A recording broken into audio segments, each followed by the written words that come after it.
Hey guys, this is week 15 of my series titled 52 Weeks of Reaper. Every week for 52 weeks, I'll be releasing a new video focusing on a key feature in Reaper. So let's jump right in. So for this week, we are jumping right back into the topic from last week, which is the Reaper toolbars, because that video was just so long. And it's a lot of information, so I just had to break it up into two parts. So one thing you need to definitely be familiar with is, of course, the extensions menu. You go to SWS right here. We go to SWS/S&M, that menu, and go down to resources. This is going to be a page that you're going to have to familiarize yourself with, and we're going to alter this. So this video, like I said, is going to be a long one. And it's gonna get a little bit technical. This is this is definitely not for beginners. This is getting more into like power user territory, because there's some things that you're gonna have to do that gets a little technical to set this up. So with this screen by default, I don't even remember how many slots they give you, but it's not a lot. But I went in and altered the script file. It's not complicated. And altered it to give me 999 slots. And so far I'm using 192 slots on this computer.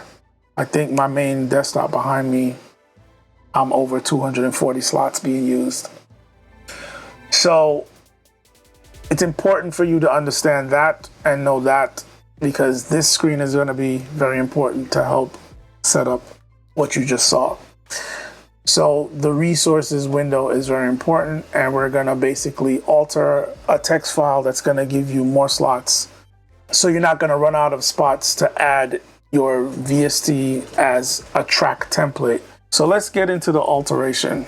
So first, with Reaper, they have under the options menu, you can go all the way down, and there is this option that says show Reaper resource path in Explorer, which is the file explorer on Windows, /Finder, which is the file explorer on a Mac. So when you hit that, it's going to basically open that main folder where Reaper is installed, and you will find just about all the important installation files and folders for your Reaper installation. So you got to get familiar with that menu, with that option, and with this folder a little bit. So first we're going to go in and we're going to edit this file right here, which is the S&M.ini file, INI file. So I'm going to right click on it, and I'm going to go to edit in Notepad. So everybody with a Windows computer does have Notepad, so you can open it with that. This looks crazy, I know it does. Don't be scared. It's not that serious. Just don't mess up anything. Let me say this, if you want, you can actually open a folder in here. Let's do it for good practice. I'm gonna create a new folder in here, and I'm gonna call it ini edit. It shouldn't ruin anything. And I'm gonna copy this file.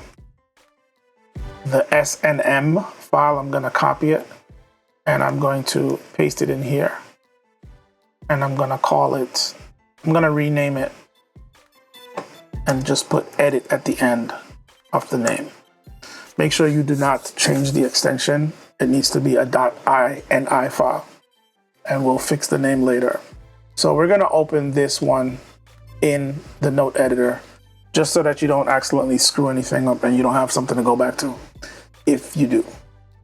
So with this open, what you're gonna search, you're gonna hit Control F as in Frank, or you can go to edit and go to find. So right there. So edit in the notepad and go to find, Control F. And we're gonna type in the word max underscore and hit enter. And it's gonna highlight down here where it says max slots. And if you notice, mine is changed to 999 slots. Yours initially is not going to be there. I don't remember how much it is, but it's a very low number. So I say do 999 for now. And then also you're going to search import. So clear that out and then type in import, hit enter, and it's going to highlight import down here. And right here it says add TR template, which is track template, equal 999. And this is basically telling it, once again, how many slots. So once you make sure those two things are altered, you're going to hit file and hit save. Let's clear this, close this out, and then you're gonna go to file and go to save. And you're gonna save that file.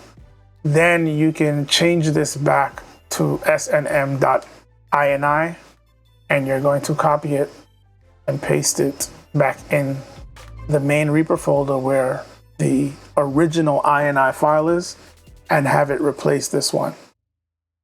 Once you restart Reaper and you go to extensions and you go to that SWS menu and go to resources, you will now have way more slots. Okay?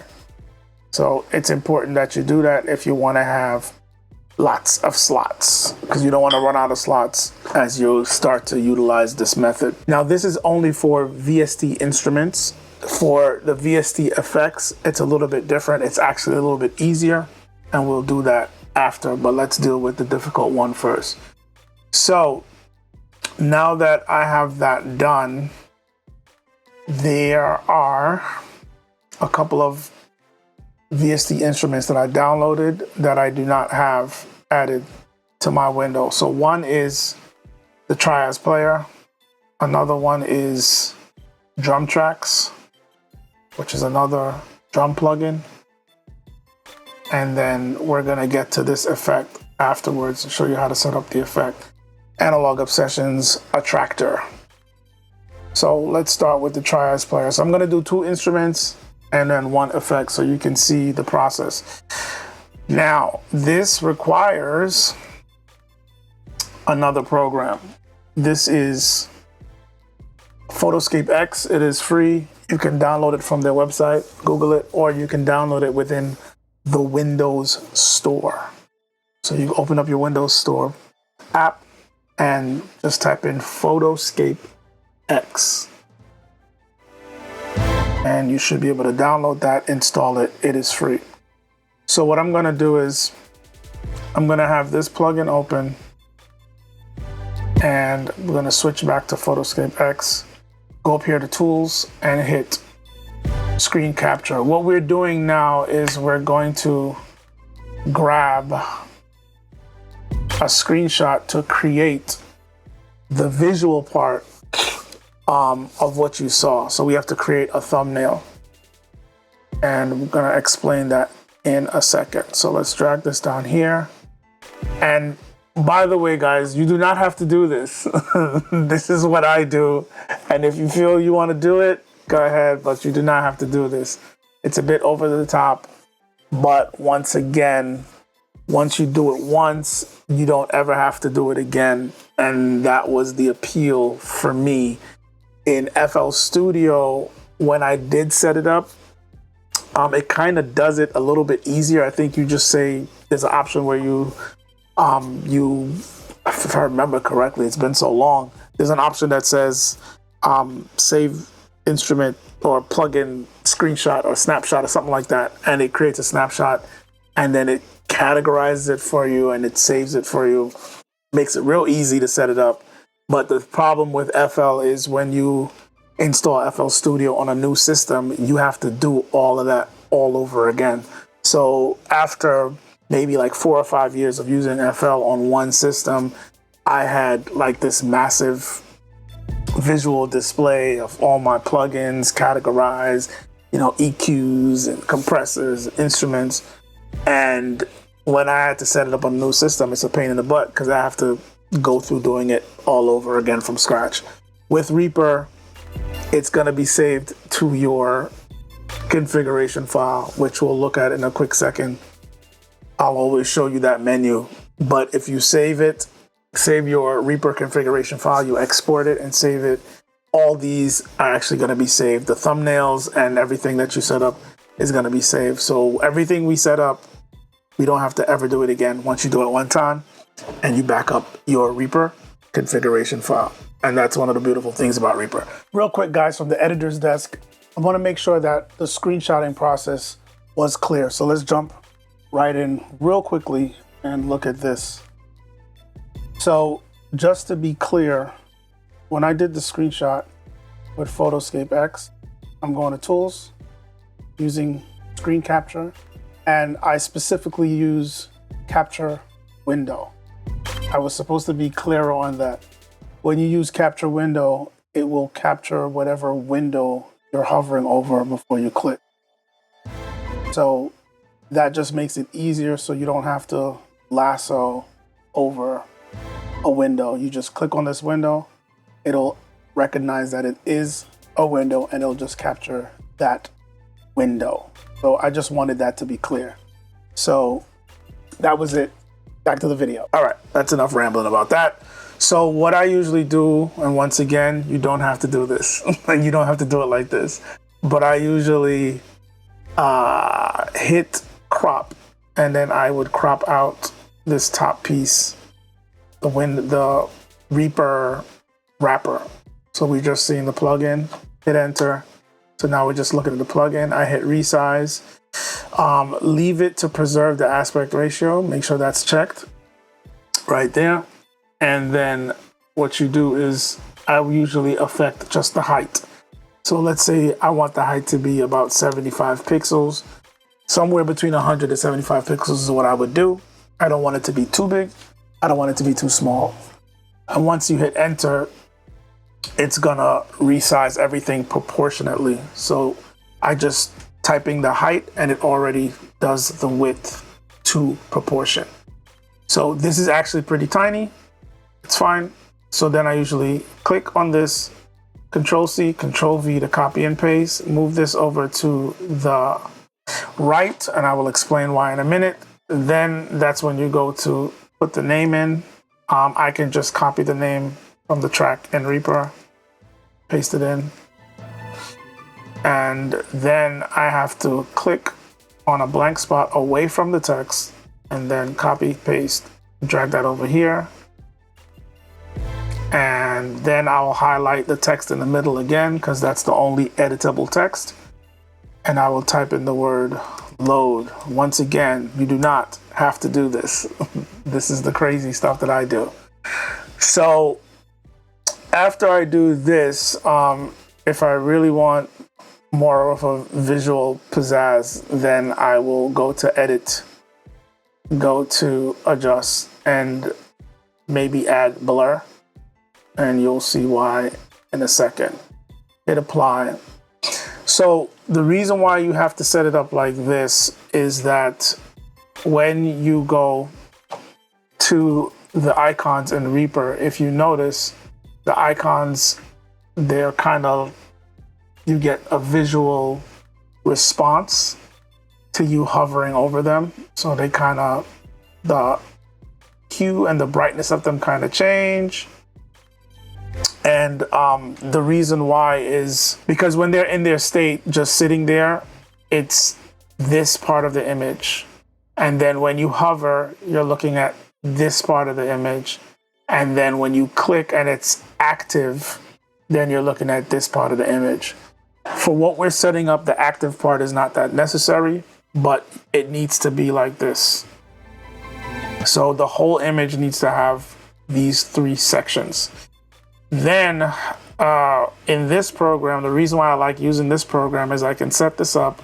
So for this program, it's only looking at what's in the middle, and everything outside is actually outside the canvas. So when you hit Control-S to save, it's gonna ask you, do you want to enlarge the actual full thing? Meaning, do you wanna save everything, or do you just want to save what's in the middle, which is the actual canvas? So I usually say yes because I want it to be the whole thing. Then go to save as. And also, let's back out real quick. Let's look at this real quick. So in REAPER, once again, go to options, go to show REAPER resource path. In this folder, there's a folder called data. Go to the data folder. And then in here we have the toolbar icons folder. This is where you're going to be putting all those image files that we're going to save. What I did was I saved a shortcut outside here. So you can drag this over to your quick access section in the Windows File Explorer, because you're going to need to get to this folder a lot when you're doing this. So that's just a quick note. So let's go back to saving. So when I hit save as, it's going to save it as a PNG. I don't have to browse to that folder. I just come over here and hit my quick access shortcut. So now I am in the toolbar icon folder where I need to save this file. I'm going to give it a name. I'm going to name it based on the plugin, and I usually put _tn at the end for thumbnail.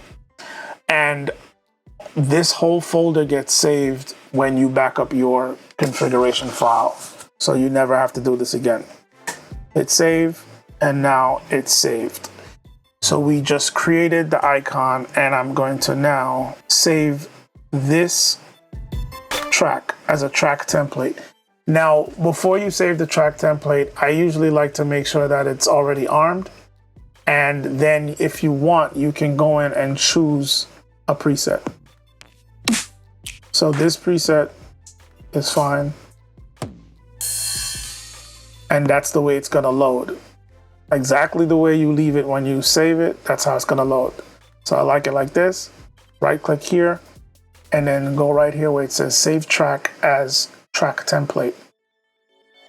I'm gonna give it a name, try as player, because that's what it is. Hit save.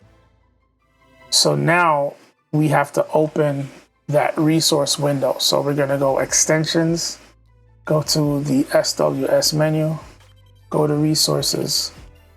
And for me, I got a lot going on here. So I'm gonna go to the end of the list, and we're gonna put it at slot 193. It's important that you remember what slot you're putting it in.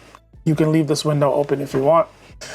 So you're gonna right click on that slot and go to load slot/file. Select that, and we're going to load try as player again. So we're loading the try as player track template that we just saved. Once you load that, hit open. It's gonna load it here in slot 193, which is important. I'm gonna move this off to the side. Now is where you have to open. I'm gonna right click up here by the toolbar and go to open toolbar. And I need the toolbar that has my drum plugins.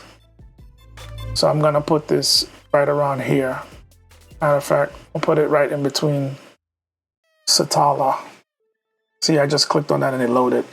Anyway, so right click and go to customize, and then we're gonna get this window. I'm gonna highlight right here, and it'll show me and highlight because I wanna put it in between these two.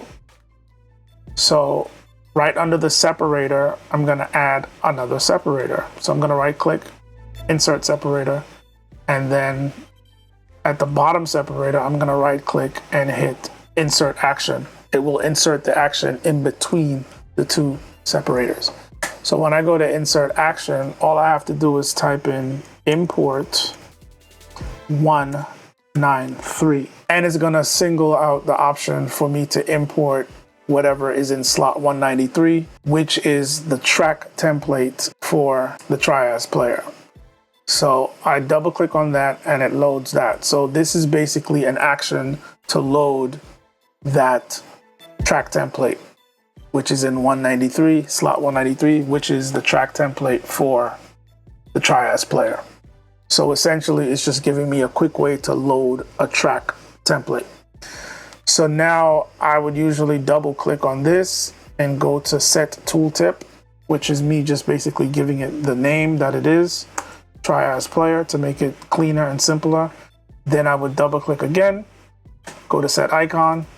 Then I would search in here for Trias player, and the icon that we created with PhotoScape X will now appear here. So I click on that once, I hit apply, or I could just hit OK.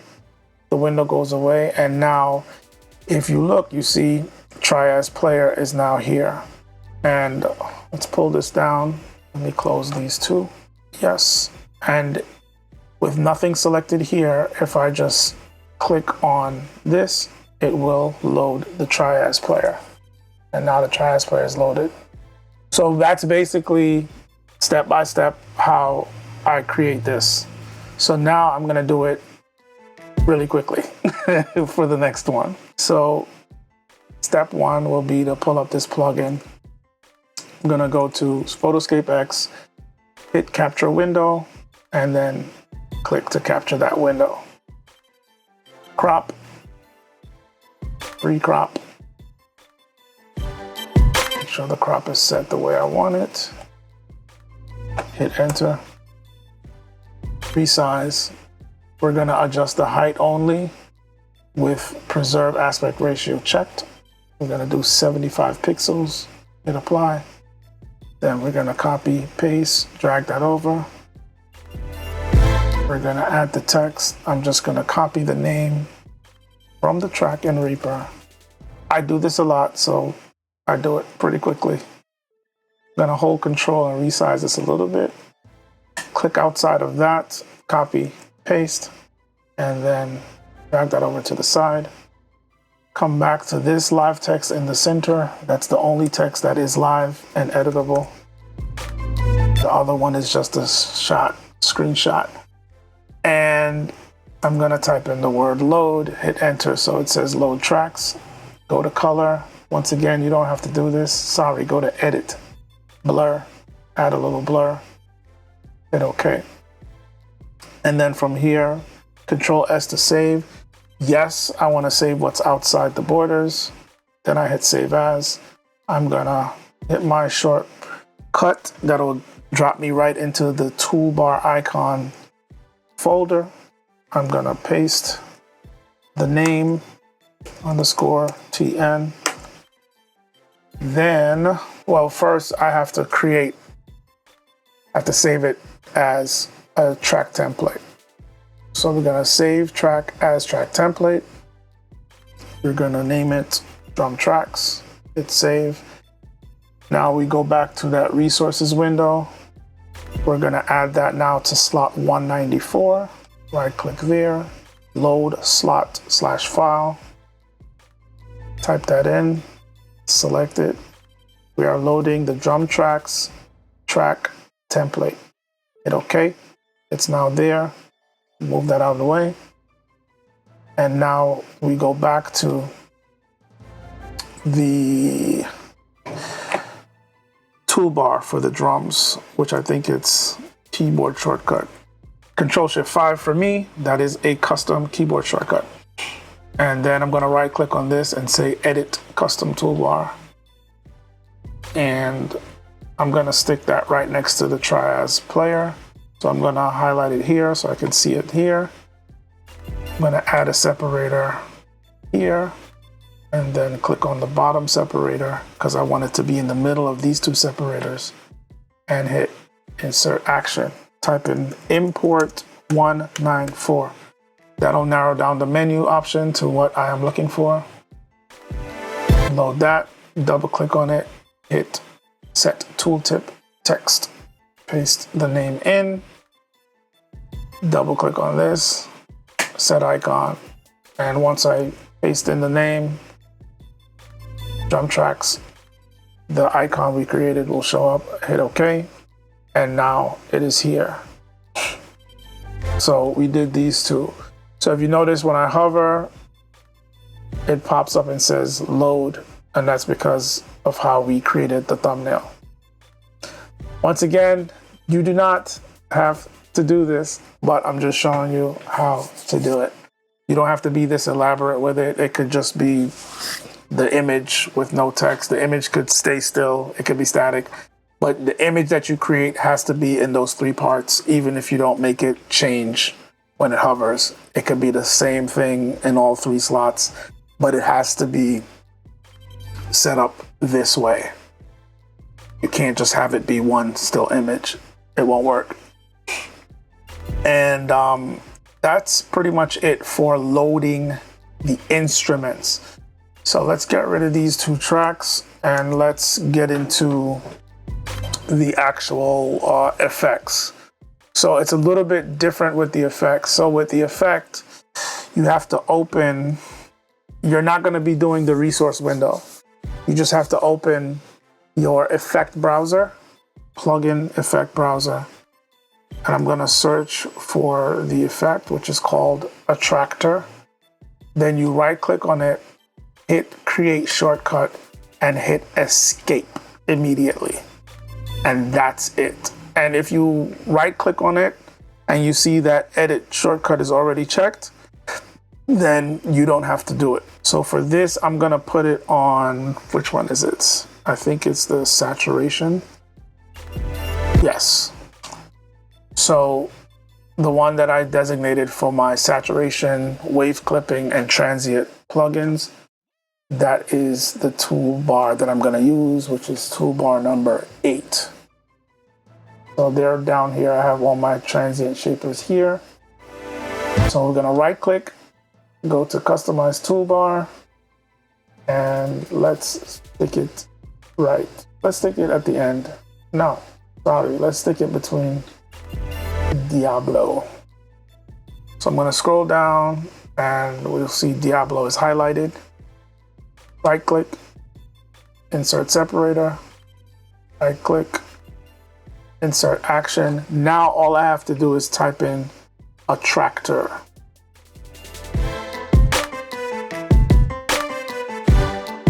And that's pretty much it. Then everything else is pretty much the same. I'm gonna change the name of it to Attractor.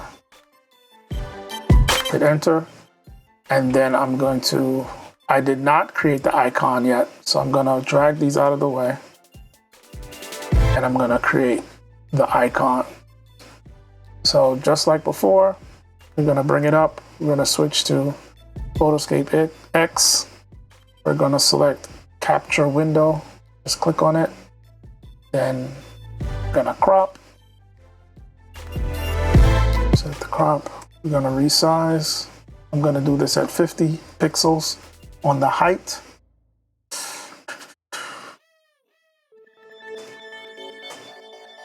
Pixels on the height with preserve aspect ratio checked.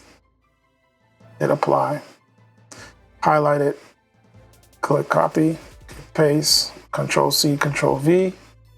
Then I'm gonna add the text. Type in Attractor. I'm gonna copy that so I don't have to keep typing it. Hold Control and drag the edges to keep it in the center and resize it. Then I'm gonna click off the text. Then hit Control C, Control V to copy that. Drag it over there. We have snapping. That's why I like using this. It makes it quick and easy. Then I'm gonna highlight the text in the center again. Go back to the beginning, type in load, hit enter, and then I'm gonna hold Control, grab the edges, and resize this. And go to edit, add a little blur, one level, and that's it. So we're gonna hit Control S to save. Yes, I wanna save everything outside the canvas. Hit save as. We're gonna hit that shortcut to get right back in that folder. I'm gonna paste in the name, _TN. That's just my thing. You don't have to do that. So now that that's saved, we can go back to this window, and I am going to, with this highlighted, a tractor, which is now just the action. I'm going to double click on the action that's set there, and I'm going to set an icon so that it looks good. And paste in a tractor, and there's the icon we just created.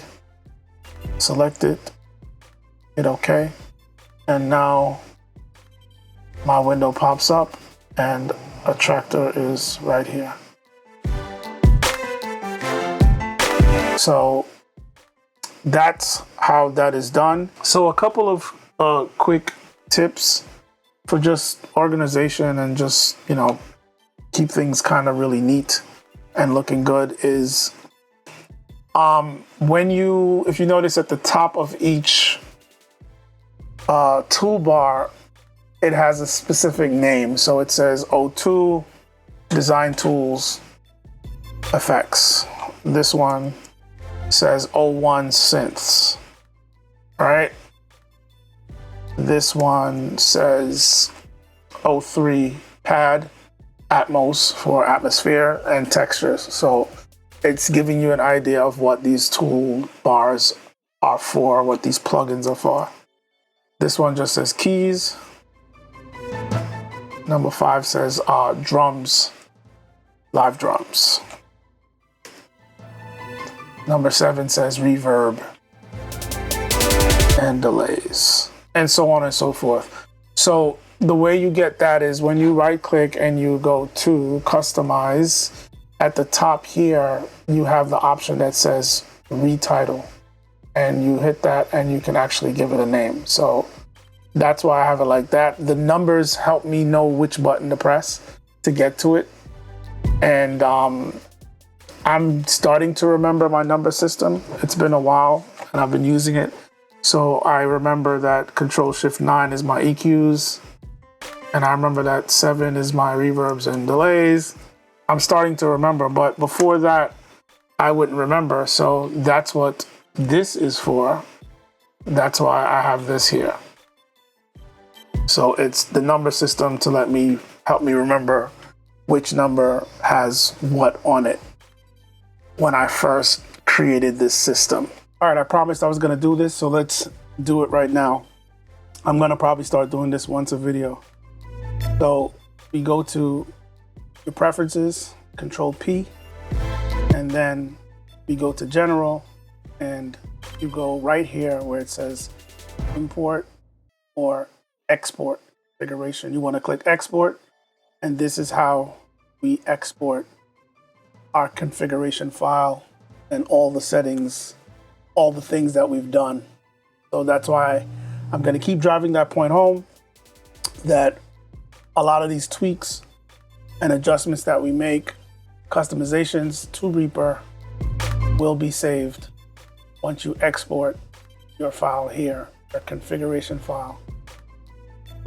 Save it, store it somewhere safe, and you won't have to do any of these tweaks ever again. So that's pretty much it for the video, guys. That's the way that well, I wouldn't say that's the way. That's one of the ways that I utilize the toolbars in Reaper. Everybody does it differently. I see people have toolbars with their grid subdivisions on it. That's great. I don't like that because when I'm in my MIDI edit screen, or if I'm on the arrangement screen and I need to switch my subdivisions, my grid subdivisions, I don't like having to leave from where I am, where my pointer is, and move it up top to click on something to then come down. So I have mine set where I hold a keyboard modifier. I think it's like Control and Shift, and I just roll my mouse wheel and it changes my subdivisions, my grid subdivisions. So I try to have it where I'm not leaving where my mouse is, my mouse pointer is, because a lot of times you're on an audio clip or a MIDI note editing that and you want to change and then move. So I don't want to have to slide up, and then come back down. It's not as efficient as I would like to work. So I wouldn't use it that way, but to each his own. So that's the way I use it. And I just like it that way because it's visual. And when I need certain things, I always forget what it's called. But I just know there's this thing, there's this drum machine I'm looking for, or there's this orchestra instrument. I know what it looks like, can't remember the name. So searching for it is not an option because I can't remember the name. Then I have to like kind of look it up on the net or something just to remind me. Even with the Trias player, I knew I had to add it today, and when I was getting ready to do this video, I couldn't remember the name of it. I remember what it looked like, but I couldn't remember the name of it, and I know I needed to add it to that toolbar, so I had to actually search on the web until I saw it, which is time consuming.